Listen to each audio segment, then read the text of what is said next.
इस वीडियो में हम फिज़िक्स की कुछ टर्म्स को डिस्कस करेंगे जो है रेजिस्टिविटी और कंडक्टिविटी। रेजिस्टिविटी एक तरह की रेजिस्टेंस होती है, लेकिन उसकी प्रॉपर्टीज़ मटेरियल की लेंथ और एरिया पर डिपेंड कर रही होती हैं। मटेरियल की लेंथ और एरिया के मुताबिक जितना उसमें करंट ऑपोजिशन मिलेगा, यानी हमें कम से कम करंट फ्लो मिलेगा, उतना ही हम कहेंगे कि इस मटेरियल की रेजिस्टिविटी बहुत हाई है। अगर उस मटेरियल ने हमें ज़्यादा कंडक्शन प्रोवाइड की, तब हम कहेंगे कि इसकी रेजिस्टिविटी बहुत लो है। रेजिस्टिविटी का यूनिट ओम मीटर होता है और इसका फॉर्मूला यूज़ होता है rho is equal to RA/L। Rho को P से डिनोट किया जाता है और ये रेजिस्टिविटी है जिसमें एरिया, लेंथ और रेजिस्टेंस शामिल हैं। आपके सामने एक वायर रखी गई है। इस वायर की लेंथ को जितना इंक्रीज़ कर दिया जाए उतना ही रेजिस्टेंस में इंक्रीज़ आएगा। वजह इसकी ये है कि रेजिस्टेंस और लेंथ आपस में डायरेक्टली प्रोपोर्शनल है।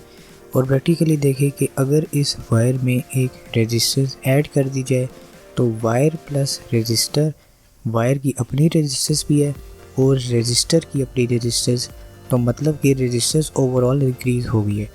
अब जब मैं इस वायर का क्रॉस सेक्शनल एरिया बढ़ा दूं, यानी इस वायर के पैरेलल में अगर एक रेजिस्टर ऐड कर दिया जाए तो पूरी रेजिस्टेंस डिक्रीज़ हो जाएगी, क्योंकि एरिया और रेजिस्टेंस आपस में इन्वर्सली प्रोपोर्शनल है। कॉपर एक बेहतरीन कंडक्टर है। बेहतरीन कंडक्टर की रेजिस्टिविटी बहुत ही ज़्यादा कम होती है। तो कॉपर की जो रेजिस्टिविटी रिकॉर्ड की गई वो है 1.5 × 10⁻⁻8 ओम मीटर, जो कि बहुत ही ज़्यादा कम है। रेजिस्टिविटी को अगर टेम्परेचर के पॉइंट ऑफ व्यू से देखें तो इसमें होता कुछ यूँ है कि मेटल्स में जब करंट को इंक्रीज़ किया जाता है तो ज़्यादा करंट की वजह से ज़्यादा इलेक्ट्रॉन फ़्लो होता है।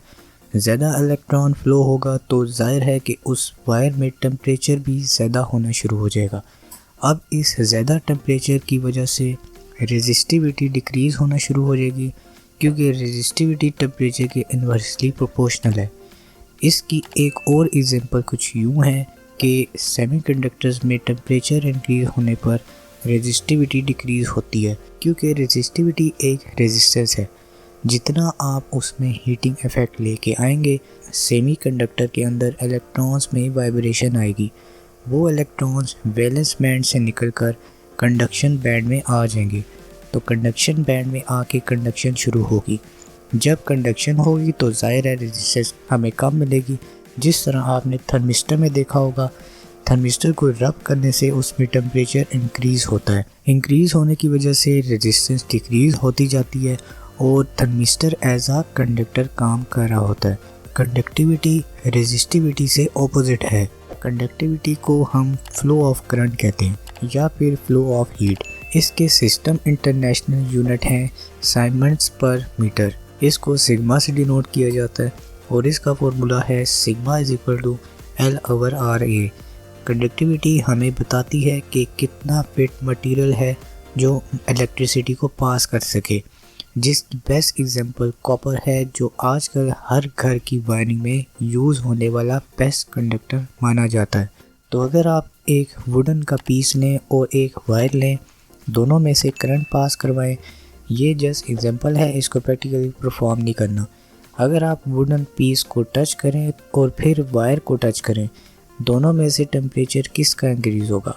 अगर आप कहते हैं कि वायर का टेम्परेचर इंक्रीज़ होगा तो बिल्कुल ठीक बात है, क्योंकि उसमें तेज़ इलेक्ट्रॉन का फ़्लो हो रहा है जो वायर का टेम्परेचर इंक्रीज़ कर रहे हैं, जबकि वुडन पीस का टेम्परेचर इंक्रीज़ नहीं हुआ।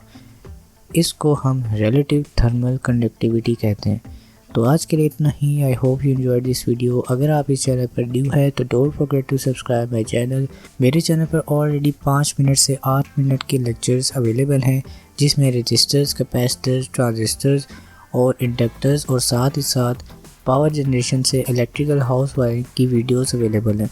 तो I hope you enjoyed this video. अगर आप इस चैनल पर न्यू हैं तो don't forget to subscribe my channel, like, comment, share and hit the notification bell to stay tuned with my upcoming videos. Take care of yourself. Fi aman Allah. Goodbye.